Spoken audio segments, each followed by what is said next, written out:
이슈 토크입니다. 제8회 지방선거 결과 부산은 4년 만에 보수 텃밭으로 다시 회귀했습니다. 단순한 지방 권력 교체가 아닌 처음으로 부산시장을 비롯해 16개 구군 기초단체장 선거에서 국민의힘 소속 후보들이 모두 당선을 확정지었는데요.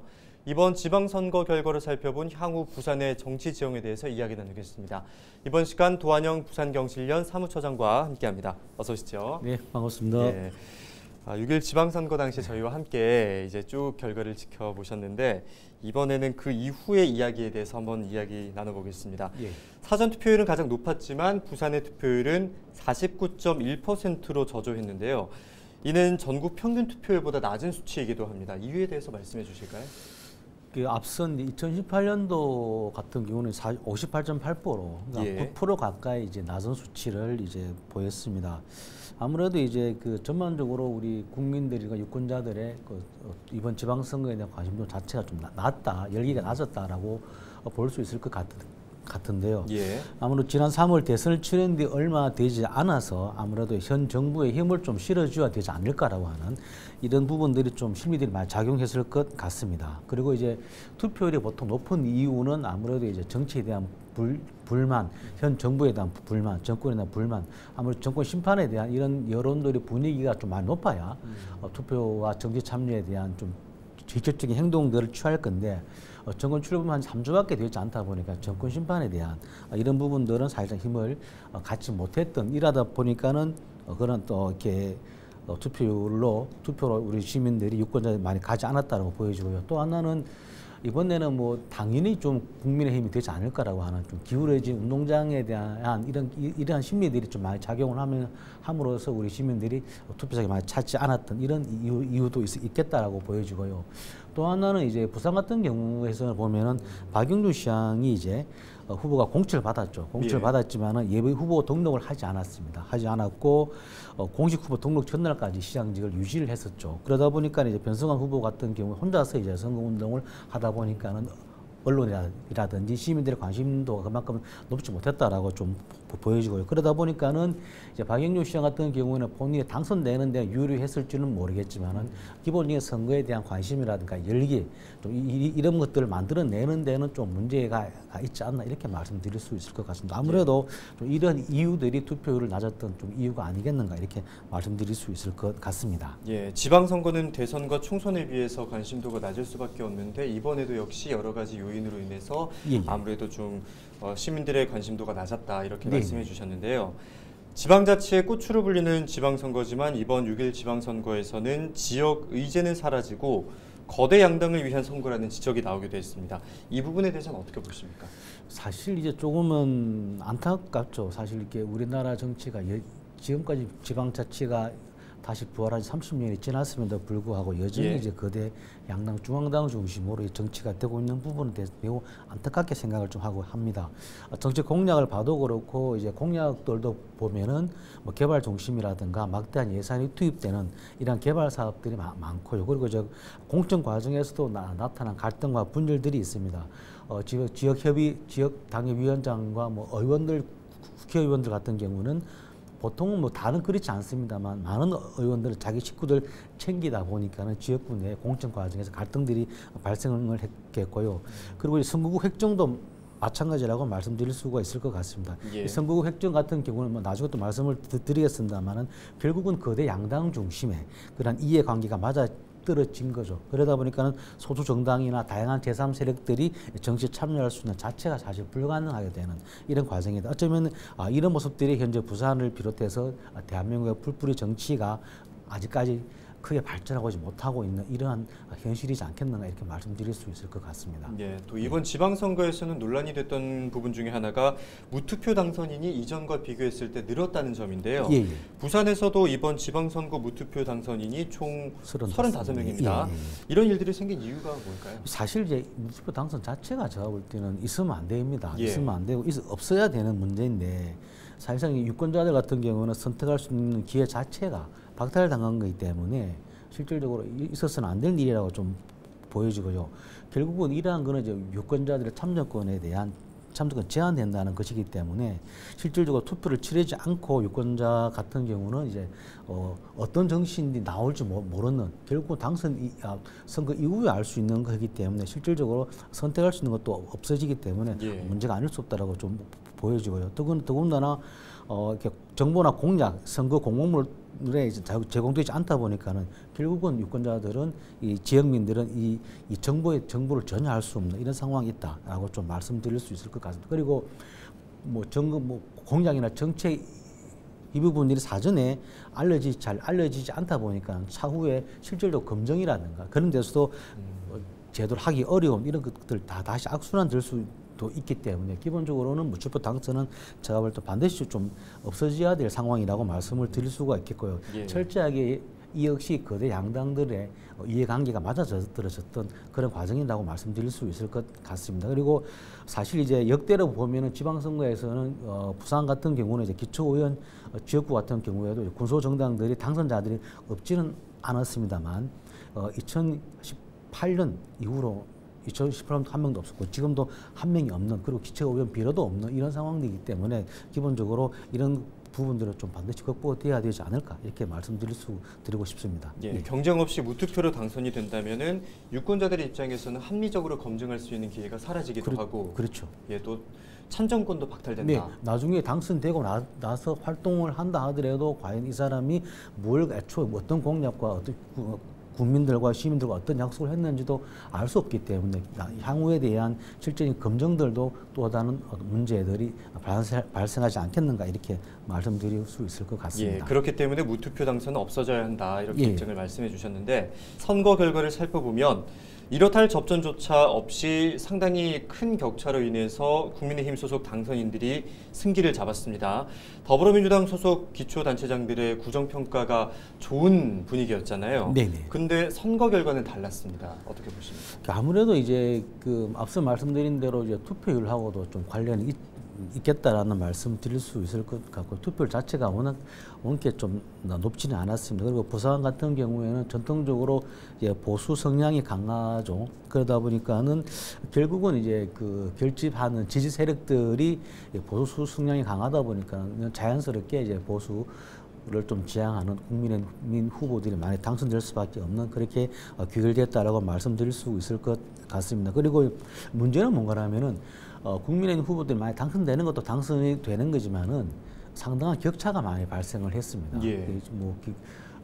기초단체장을 비롯해서 광역 의원들 전반적으로 보면 상당한 격차들이 발생했다는 건데 사실 이 부분은 제가 볼 때는 민주당을 지지하는 이런 많은 세력들이 투표를 잘 하지 않은 결과이지 않을까라는 이런 생각이 되어집니다. 기본적으로 보수 세력들은 좀 결집을 한 반면에 어쩌면 민주당 지지 세력들은 오히려 결집을 덜한 어차피 해도 안 되지 않겠는가라고 하는 이런 심리가 좀 발생하지 않았겠는가 이런 말씀 드릴 수 있을 것 같고요.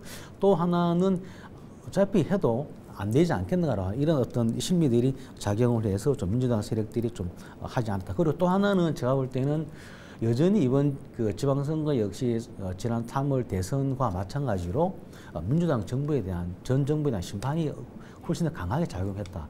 특히 부산 같은 경우에는 오거돈 전 시장을 비롯한 부산 민주당에 대한 우리 시민들이 다시 한번 평가하는 심판하는 그래서 아무래도 지난 3월 대선에 이어서 또 다시 전 정부를 좀 심판하는 어쩌면 이런 분위기가 훨씬 더 이번 지방선거에서는 강하게 드러났고 그것이 이제 국민의힘 후보들의 압승으로 나타난 결과이지 않을까 이렇게 말씀드릴 수 있을 것 같습니다. 부산시 의회는 여대 야소 구도라기보다는 한 정당이 대부분을 차지하는 구도가 형성이 됐는데 이런 정치 지형에 따른 기대와 또 반면에 우려스러운 부분은 어떤 것들이 있을까요? 제가 볼 때는 기대할 수 있는 부분들은 이렇게 많이 없다라는 이런 생각이 들어지고 오히려 이제 행정과 의회가 이제 같은 정당이다 보면은 실질적으로 견제 기능이 부족할 가능성이 많기 때문에 적절한 견제가 저는 되게 중요하다고 보여지는데 이번 지방선거 결과가 그렇게 되지 않은 부분에 대해서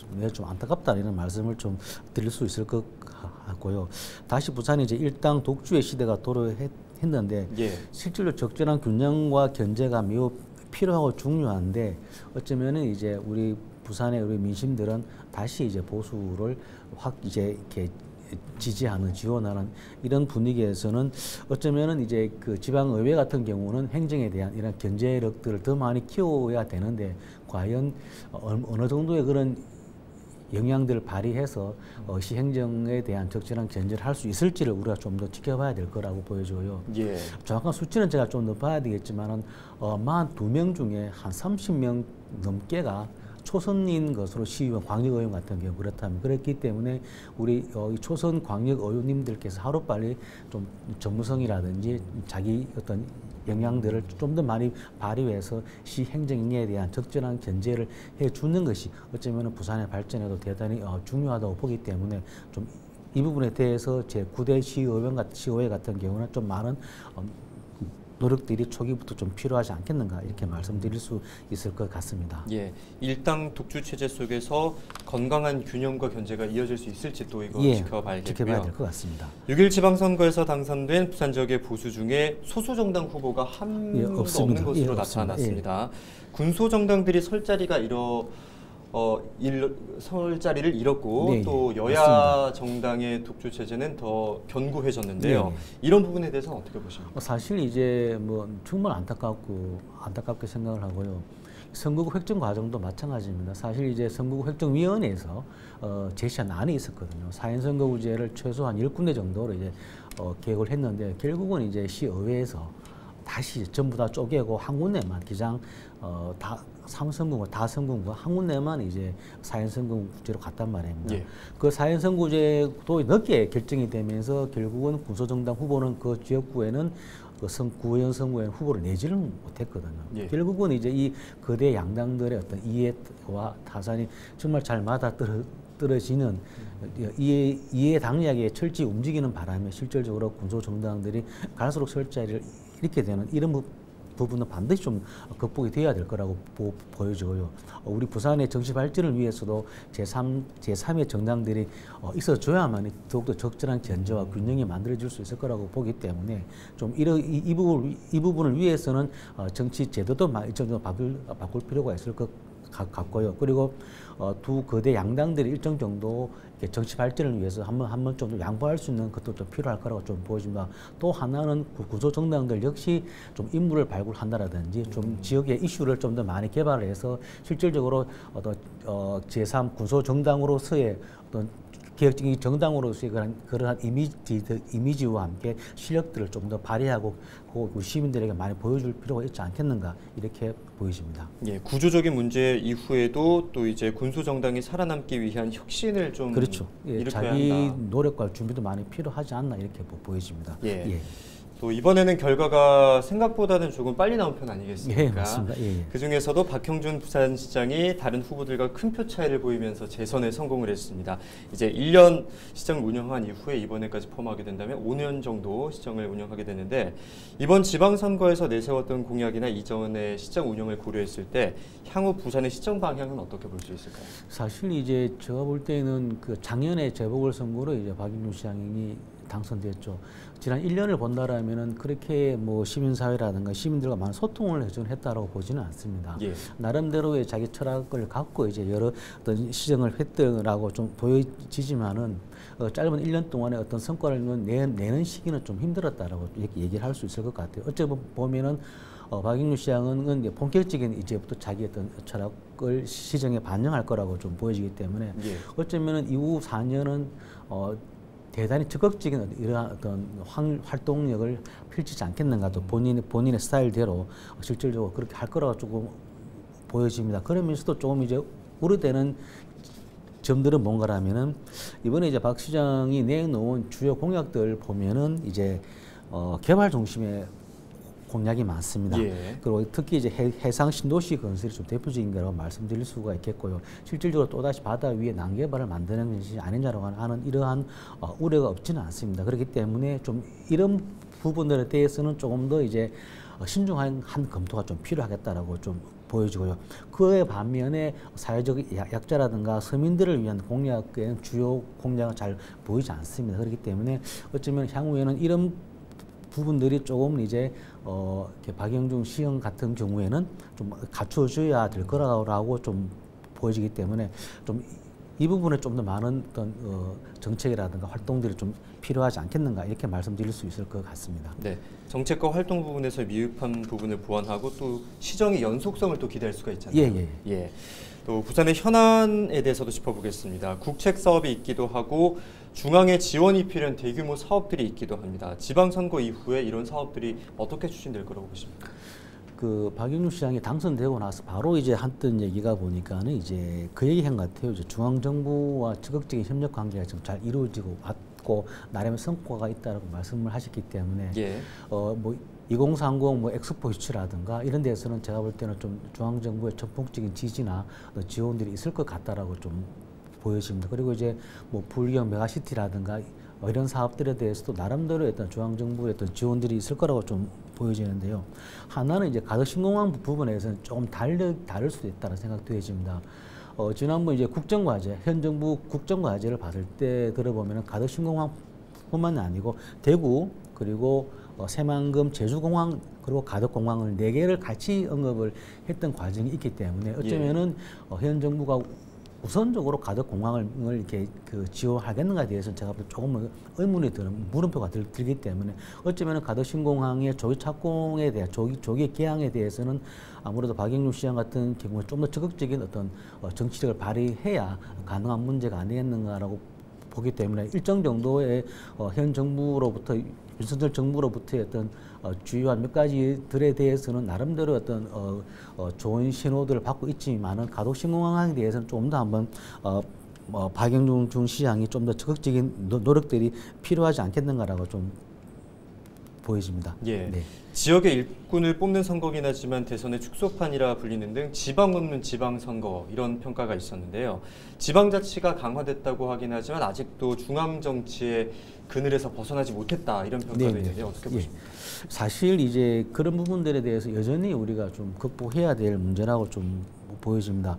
앞서도 말씀드렸지만 특히 공천의 문제에서 결국은 이제 국회의원들, 정치인들, 중앙당의 눈치를 볼 수밖에 없다 보니까는 과연 이분들이 결국은 중요할 때는 중앙당에 그리고 중앙 정치인을 기댈 수밖에. 그래서 그런 것들이 아니라 어쩜 지역민들을 보고 지역민들과 소통을 해서 지역 문제를 현안 문제를 해결하기 위한 이런 데 좀 더 많은 힘들과 노력들을 기울여야 될 건데 오히려 그렇지 않은 측면에 대해서는 아직까지 우리 정치가 중앙당에 대한 중앙 대선의 축소판 이렇게 얘기가 나올 수밖에 없지 않겠는가라고 좀 보여지기 때문에 결국은 제가 볼 때는 정치 제도에 대한 이런 부분은 또 바뀌어야 되겠지만 결국은 시당들이 뭐 민주당이든지 국민의힘 시당들이 조금 더 많은 어떤 인물을 발굴하고 지역 현안 문제와 정책 대안들을 키워내는 이런 힘들을 많이 키우는 것이 어쩌면 무엇보다 좀 더 중요하지 않겠는가 이렇게 좀 보여집니다. 네, 지방 분권과 관련된 내용에 대해서 말씀해 주셨는데요. 이제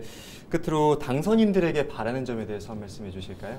일단은 뭐 그 박영준 시장이나 이런 뭐 기초자치단체장들, 뭐 광역의원, 기초의원들 뭐 당선된 부분들은 뭐 축하를 드려야 되겠죠.